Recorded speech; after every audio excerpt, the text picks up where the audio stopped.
Have you ever felt like you were being watched, even when you were completely alone?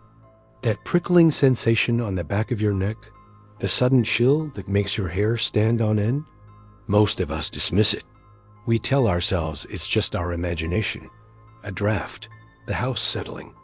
I used to think that too, until I moved into the house on Hemlock Lane. It was an old farmhouse, the kind you see in idyllic paintings, set far back from the road and surrounded by acres of overgrown woods. It needed work, but it had character, and more importantly, it was cheap. The realtor was a bit cagey about its history. Just said the previous owner, an elderly man named Mr. Abernathy, had passed away inside. It was sad, but not uncommon for old houses. I didn't think much of it at the time. The first few weeks were peaceful. I spent my days sanding floors and painting walls, my nights exhausted but satisfied. The only strange thing was the silence. It was a profound, almost heavy quiet that seemed to swallow all sound. I'd lived in the country before, but I was used to the symphony of crickets and frogs at night. Here, there was nothing. Just a dead, listening stillness. Then the whispers started, faint at first, like the sigh of the wind through a keyhole. I'd be working in a room and hear what sounded like a soft murmur from the next one over. When I'd go to check, there was nothing. I blamed it on old pipes, the wind, my own tired mind playing tricks on me. One evening, I was in the kitchen making dinner. I had music playing, trying to fill the oppressive silence. Suddenly, the music cut out. I turned to look at my phone, and that's when I heard it clearly for the first time. A voice, thin and dry as autumn leaves, whispered my name right behind my ear. Anna! I spun around so fast, I nearly fell. The kitchen was empty.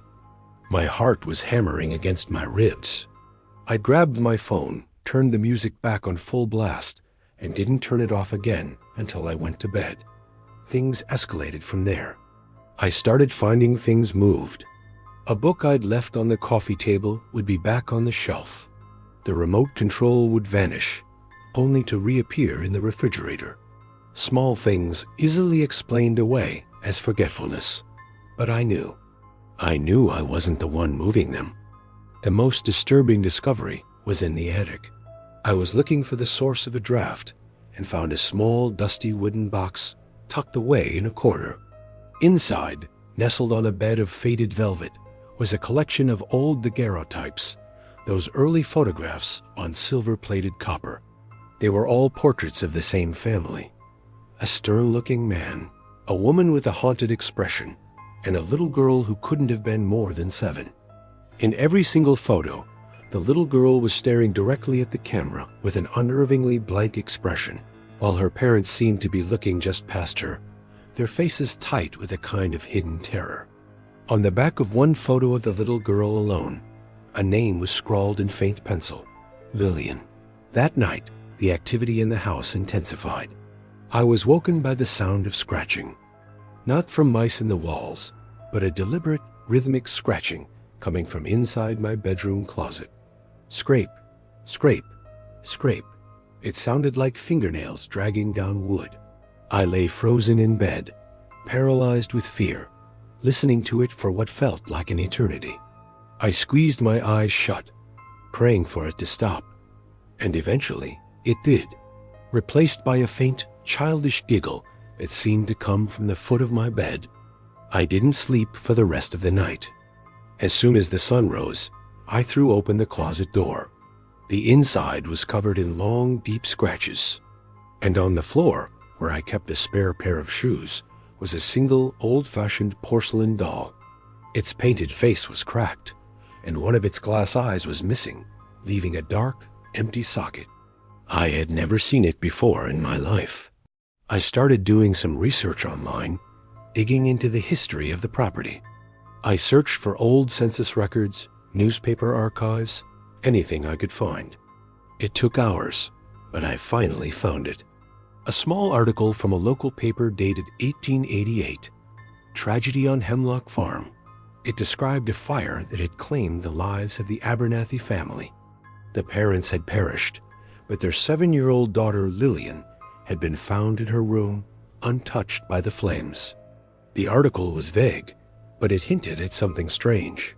It said the child showed no emotion and spoke of a shadow friend who played games with her. She was sent to live with distant relatives, and what happened to her after that, the record didn't say. The pieces clicked into place with horrifying clarity. This wasn't Mr. Abernathy's ghost. This was something much, much older. Something that had been here long before him. I decided I had to leave. I started packing my things in a frenzy, throwing clothes and essentials into bags. I didn't care about the furniture or the work I'd put in. I just needed to get out. As I rushed through the house, I could feel the atmosphere change. The air grew cold and heavy, thick with a malevolent energy. The whispers were no longer whispers. They were angry, hissing sounds coming from every corner. Doors slammed shut on their own. The lights flickered and died, plunging the house into a gloomy twilight. My car keys were on the hook by the front door. As I reached for them, they were violently snatched away and flung across the hall, skittering into the darkness under a table. I dropped to my knees, scrambling to find them, my hands shaking. That's when I felt it. A cold, tiny hand grabbing my ankle. I screamed and kicked out, connecting with nothing. I saw the keys, grabbed them, and scrambled to the front door. As my hand closed around the old brass knob, it turned ice cold. A force from the other side was holding it shut. I pulled with all my might, sobbing, pleading. "Let me go." I yelled into the empty house. For a moment, all the noise stopped. The oppressive silence returned. And then, a little girl's voice, clear as a bell, spoke from right behind me. "But the game isn't over." I don't know how I got the door open. Adrenaline, maybe. Raw terror. I burst out into the daylight and ran.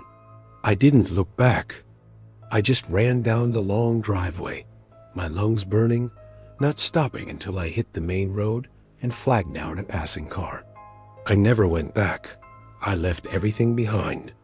The police were reluctant to get involved. They went to the house, found it empty and quiet, and filed it as a simple case of a frightened homeowner.